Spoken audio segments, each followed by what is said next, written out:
want you to hit me as hard as you can.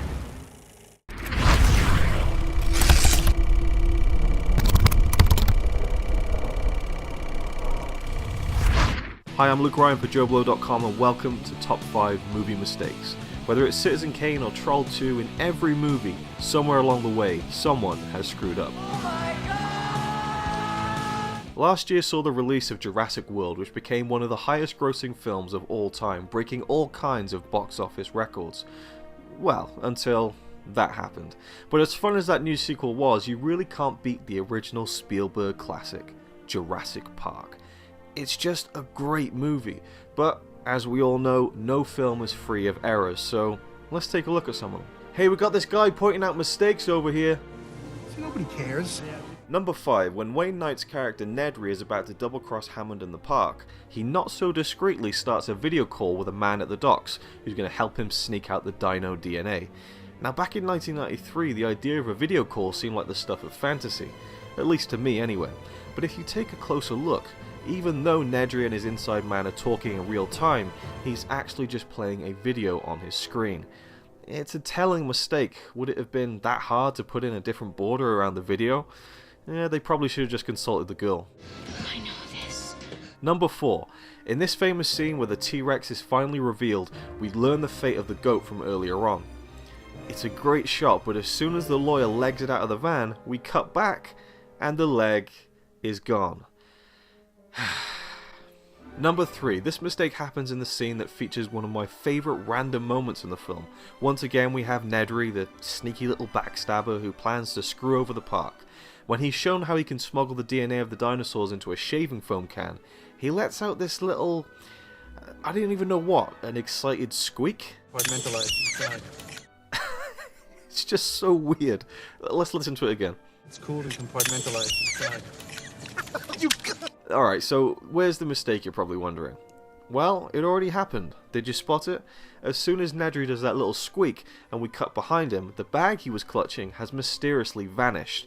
I love how they've even matched the continuity of his body jiggling around after the squeak, but forgot about the bag. Number 2. Now this one is a little strange, and I had second thoughts about including it. Some say I'm just too nitpicky with these videos. Well, this is definitely a nitpick, but it's just so bizarre. Just watch this clip and see if you can spot it.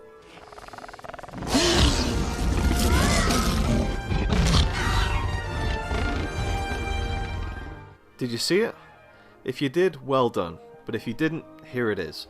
If we go into this scene of the T-Rex yanking the velociraptor around in its jaws, frame by frame, look at what happens. Boom. Gone. Vanished. It ceases to exist. Yes, that's right. For one frame of the movie, one of the dinosaurs, who's one of the main characters of the film, just isn't there. There he is. There he isn't. There he is.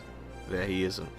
How did this happen? I'm genuinely intrigued. To the naked eye, you can't really spot it, but the fact that it's there is mind-boggling. Did the animator get distracted and skip a frame without realizing? Or was it without human error, a mere malfunction of the computer rendering of the digital effect? Again, this probably sounds like the biggest nitpick of all time, but it's kind of mental. Number 1. Now there's a fair few mistakes in this film, but this one always stood out to me. The genius of the film was not in its pioneering use of CGI that wowed audiences over 20 years ago, it's in how the CGI was used so sparingly with the marriage of practical effects, namely animatronics, to sell these dinosaurs on the screen. Now sure, the sparse use of CGI was no doubt down to the limitations of the technology, but it was a perfect storm and the effects still hold up today. One of the best scenes in the movie takes place inside the kitchen with the velociraptors stalking the kids, but when we see one of them enter into the room, a practical, tangible, real-life animatronic, it's not too hard to spot a member of the crew putting his hand on the raptor. Even in the days of VHS I spotted this. I don't know if he was trying to steady the creature, if he was pushing it in the right direction, or if he just felt like petting it. Maybe he just liked the feel. I don't know. But to me it is the most glaring mistake in the movie, so it takes the top spot.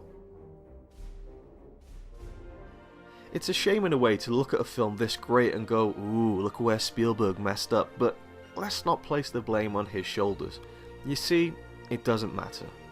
No matter how much you try to make a perfect movie, thousands of hours slaving over the production, the preparation, the execution, the final touches. No matter how much you try to make a film without any errors, at the end of the day, movie mistakes will find a way.